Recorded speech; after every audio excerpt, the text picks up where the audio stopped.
Alors là, je suis en mode sport, c'est plutôt pas mal en relance.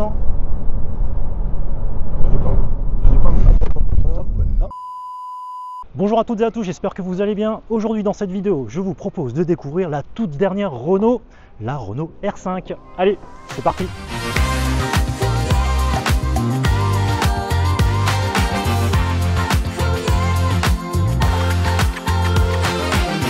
Ça y est, le nouveau R5 est ici, ce qui n'était qu'un projet au fond d'un hangar à Guyancourt. Eh bien, Luca De Meo a ressuscité la R5. Alors, pour ceux qui ne savent pas, Luca De Meo est celui-même qui a ressuscité la Fiat 500 et qui a aussi lancé la marque Cupra. Et donc, ça n'a pas pris trop de temps à Renault pour nous sortir une version définitive. Alors, ça a été un carton mondial de l'auto. D'ailleurs, n'hésitez surtout pas à aller voir ma vidéo où je vous fais un petit tour du salon. Tout ça tranquillement, sans commentaire, alors n'hésitez surtout pas à aller voir la vidéo.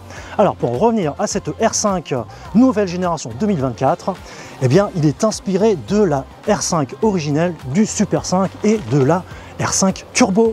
Effectivement, on a un design qui est assez musclé avec des hanches, des ailes bien galbées, des jantes de 18 pouces de série sur même l'entrée de gamme. On a un regard avec une signature lumineuse qui rappelle vraiment beaucoup un R5 Turbo de l'époque. Bien évidemment, le nouveau logo en flat design avec un petit liseré style un peu fibre de carbone, on va dire. Et au-dessus du capot, on a, à l'origine, il y avait donc une entrée d'air. Et bien aujourd'hui, comme c'est une version électrique, on va avoir le petit 5 écrit sur le capot qui va indiquer le niveau de batterie. À l'essai aujourd'hui, on a une version iconique qui est une version haut de gamme, avec une très belle peinture jaune pop, avec en option le stickers en rouge, un toit noir étoilé avec aussi un stickers rouge, avec aussi un gros 5 sur le toit. En ce qui concerne la motorisation et de la batterie, je vous en parle un petit peu plus loin dans la vidéo. Autrement, le port de charge se trouve à l'aile avant gauche, avec donc la prise combo CCS. Aïe aïe aïe, si j'arrive à l'ouvrir, voilà. Ça se présente comme ceci. Le véhicule mesure 3,92 m, 1,50 m de haut, 1,77 m de large. Donc on a un véhicule qui est quand même un petit peu plus petit que la Zoé qu'elle remplace. Et d'ailleurs, est-ce que ce ne serait pas une Zoé rebadgée? Bon, je vous en parle aussi un petit peu plus tard dans la vidéo. À l'arrière aussi, on a un design qui est aussi très modernisé, qui s'inspire de la Super 5 d'antan. Et là, on va voir donc une belle signature lumineuse avec un design vraiment très travaillé, je trouve. Et donc, comme chez Renault, on n'a pas besoin d'avoir deux bandeaux lumineux à l'arrière, mais on a ce bandeau-là qui vient rappeler donc le modèle ici. Alors dites-moi, qu'est-ce que vous en pensez de cette R5? Sachant qu'au Mondial de l'Auto, Renault a présenté aussi la R4, la R17 Resto Mode, le prochain concept Twingo. On a aussi, qu'est-ce qu'on a eu, Pedro? Les Staffettes. Les Staffettes, effectivement. Mais alors, est-ce que Renault ne risque pas de nous faire une petite overdose de nostalgie? Dites-moi tout ça en commentaire. Tu rigoles, Eric, parce que là, t'as quand même des pumps au pied. Hein. Ouais, bon, ça va. Accro à la nostalgie, là? Ouais, bon, d'accord. Mais bon, dites-moi tout ça en commentaire, ce que vous en pensez. Mes pumps, c'est une autre affaire. En ce qui concerne l'intérieur, en termes d'habitabilité et de coffre, n'hésitez surtout pas à aller voir ma précédente vidéo où je vous faisais la présentation statique, la vidéo qui se trouve en haut à droite de l'écran.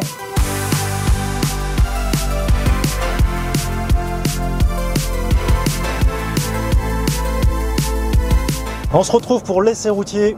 Ça va, Pedro? Toujours. Comment on se retrouve? Alors, R5, tu savais que ce n'est pas la même plateforme que la Zoé?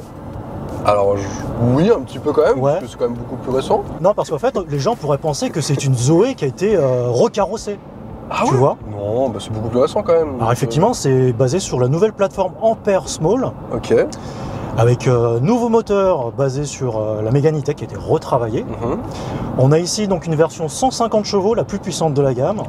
245 Nm de couple. 0 à 100 abattu en 8 secondes. Ouais. On a pu l'essayer tout à l'heure d'ailleurs. Ça marche bien un petit peu. Qu'est-ce que t'en penses? Ça pousse bien quand même. Ça pousse bien. En fait, ça pousse suffisamment. On n'a pas vraiment besoin de plus au final, au quotidien, en ville, etc. Ouais. Donc ça fait l'affaire. Et à voir ce que peut donner la 95 chevaux. Mais en tout cas, là, en 150 chevaux, franchement, ça envoie bien. Ouais, alors on a 150 chevaux, il y a une version à 120 chevaux. C'est ça, en dessous, et 95 qui sera l'entrée de gamme. Et il y aura même une version Super 5, c'est ça? Super 5, 40 kWh de batterie. 5, bah c'est la 5 à 95 chevaux justement. 5, pas Super 5, effectivement. Finition 5 avec, on ne connaît pas encore les équipements, mais en tout cas, ça sera forcément un peu moins que là, à ce prix-là.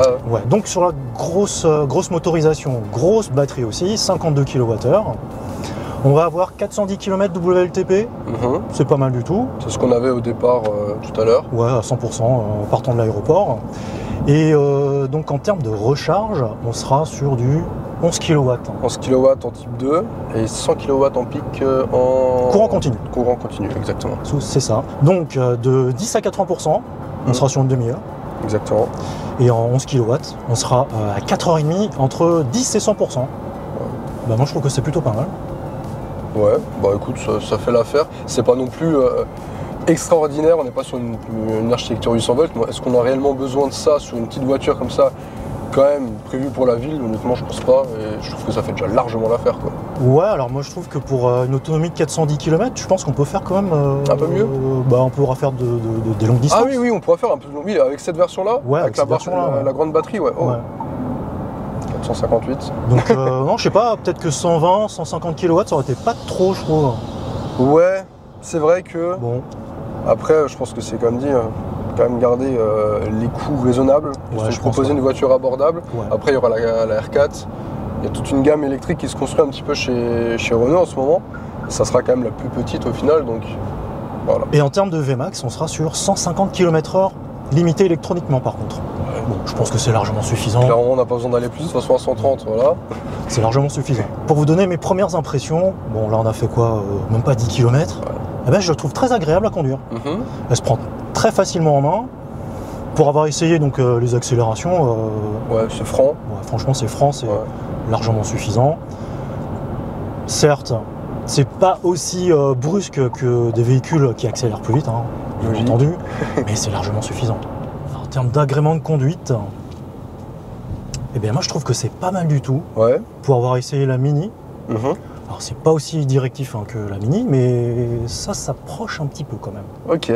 C'est vrai que j'ai l'impression que tu as une direction assez directe. Complètement. Ouais. Parce qu'on a 2,6 tours de butée à butée, donc c'est vrai que c'est assez directif. Je suis comme un déco en plus. Hein. Ouais. En plus on n'est pas en... Ça c'est cool. Hein. Donc c'est vraiment pas mal du tout en termes de sensation de conduite, d'agrément, de confort. Là on a fait un peu d'autoroute à 110. Qu'est-ce que t'en penses toi?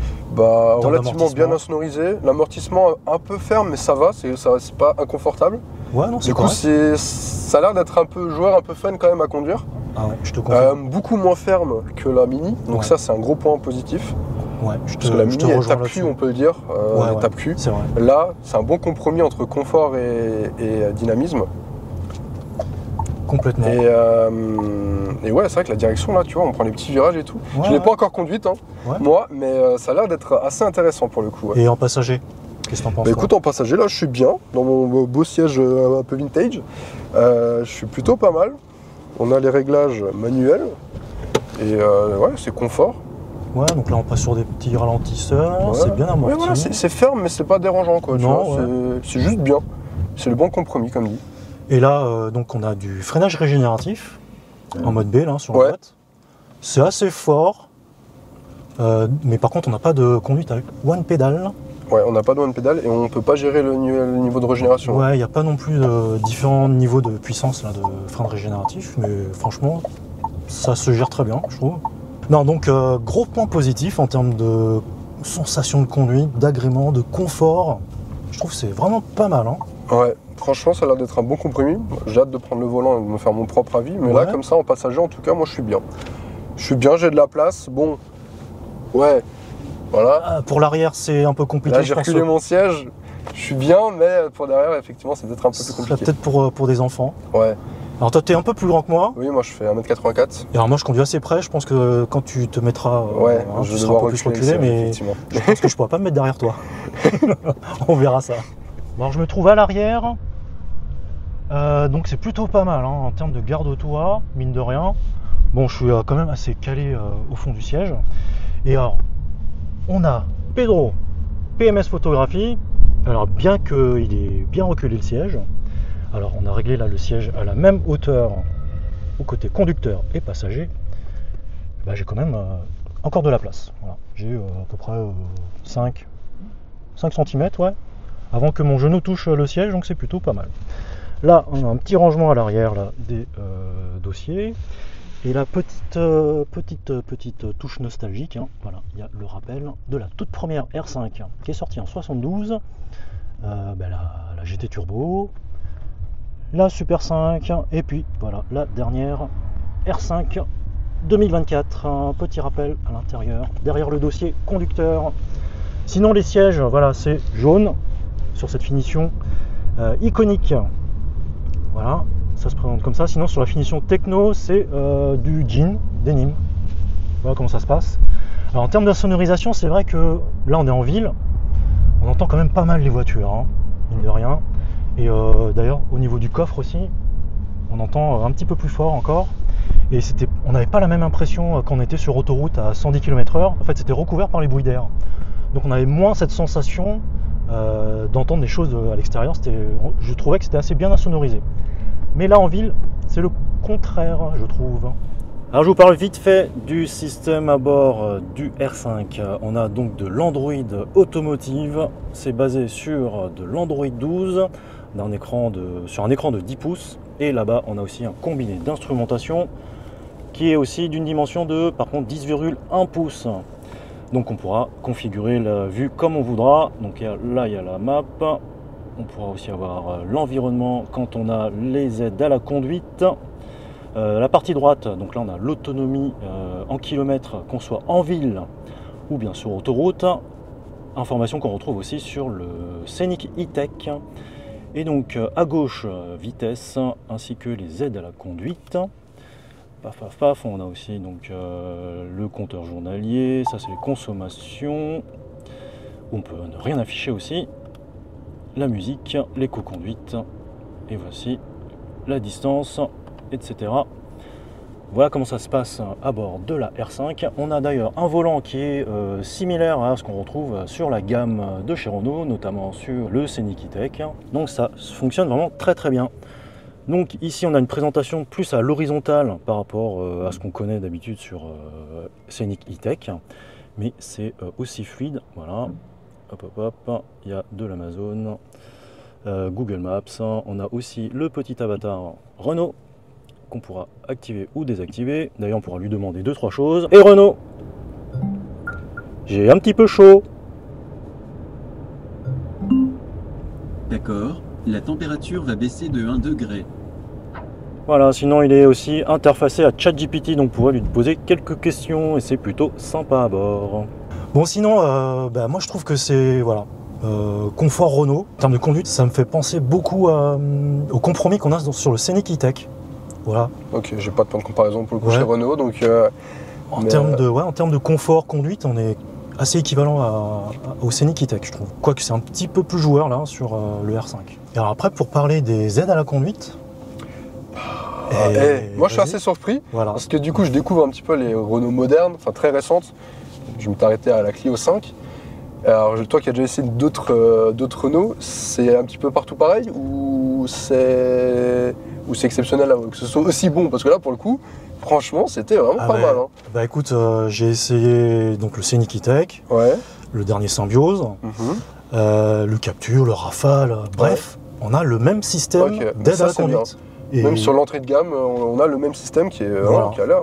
Ça marche vraiment très bien. Dans les virages, il n'y a pas d'effet ping-pong, il n'y a pas de correction de trajectoire, tu as pu le constater. Et c'est vraiment très confortable. Je pense que ça a suivi au millimètre près, limite. Bien centré au milieu de la file. Même sur la grosse courbe, en fait, il n'y a pas d'à-coup. C'est vraiment super lisse. C'est ça. Et c'est très très plaisant. Pas de correction de trajectoire. On était vraiment épatés. Même sur ce R5, d'avoir mis ce système jusqu'au R5, c'est vraiment très appréciable. C'est un très bon point, sur l'entrée de gamme.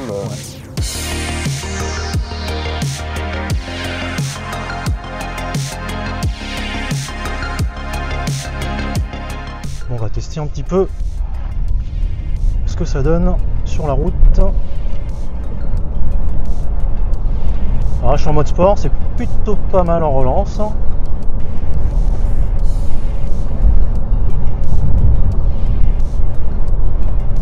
Plutôt directif. Ouais.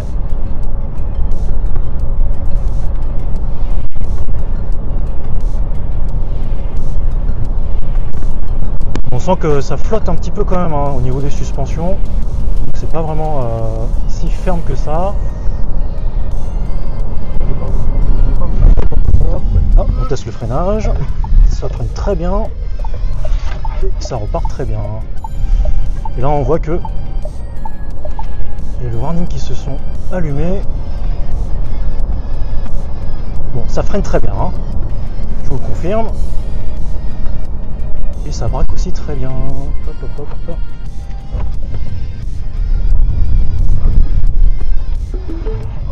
Franchement ça va, hein. Ça tient vraiment bien la route. Ça grippe bien.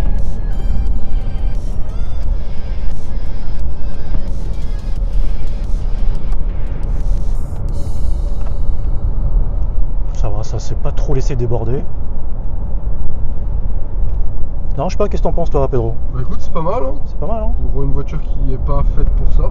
Ah bah ça a l'air pas mal. j'ai vraiment hâte de voir ce que ça donne au niveau de l'Alpine à 290 du coup. Clairement, ça doit être bien sympathique. Donc moi je valide. Hein.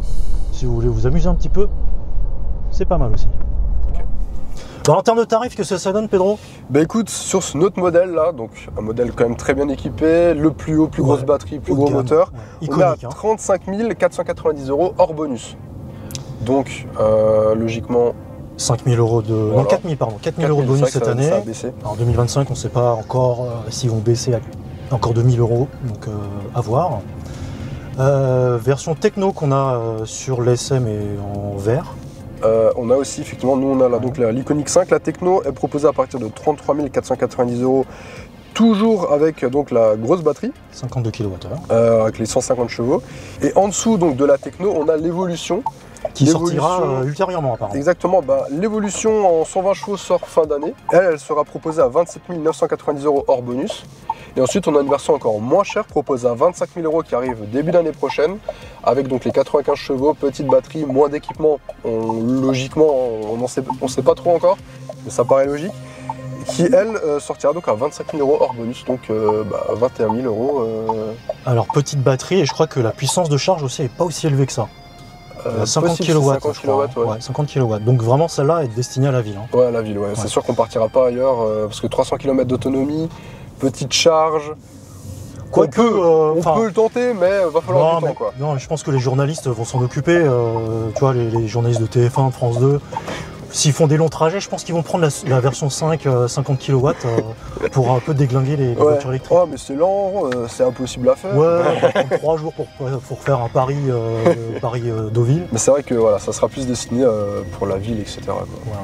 Encore une fois, moi je pense que. Pardon, vas-y. Ouais, je pense que cette version-là, avec la version 100 kW, 52 kWh de batterie. Faisable. Franchement, je pense que c'est faisable. C'est faisable. Faire des longues distances. Ça restera exceptionnel, mais c'est faisable. Mais moi, ce que je trouve sympa, c'est qu'on a vraiment une large gamme qui s'adaptera du coup à tous les besoins. Et ça, c'est cool. Ouais. Et avec des puissances relativement faibles. Et ça, c'est bien parce que c'est vrai que maintenant, on a tendance à sortir des électriques avec des puissances de fou. Bah là, on se retrouve avec des puissances pour des voitures normales, comme on avait en thermique. Et puis, au final, ça suffit, quoi. Bah, en même temps, on a quand même 150 chevaux hein, sur celle-là. Hein. Je suis agréablement surpris. Non, du confort. Hein. On est passé sur des pavés, là, sur des plaques d'égout. C'est vraiment bien filtré. Hein. Ça rentre pas. Je trouve qu'on ressent bien le confort Renault à bord du R5. Hein. C'est vraiment bien. C'est vraiment pas mal. Hein. Ouais. Comme dit, il y a vraiment le bon compromis.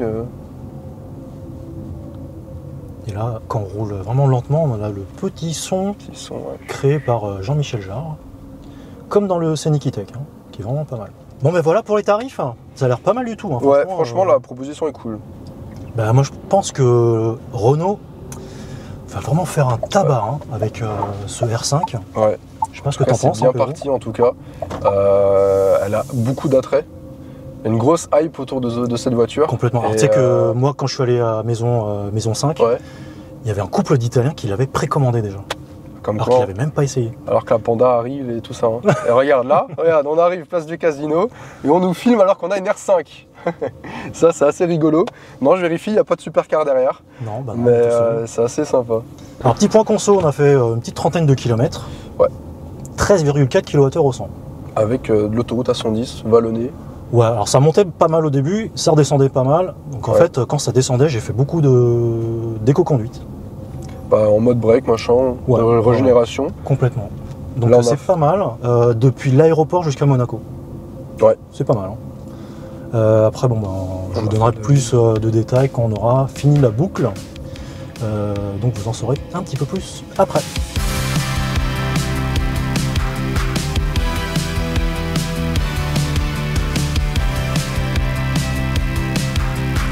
Bon ben nous voilà arrivés à la fin de la journée. On a roulé quasiment 80 km. Bon, il y avait un peu de ville, un petit peu de route, hein, ça montait, ça descendait pas mal. Et on a une consommation de 15,3 kWh au 100. Alors moi je pense que sur autoroute purement à 130, bon, il va falloir compter sur entre 200 250 km on va dire. Mais sinon, ben voilà, une consommation typique de la région niçoise.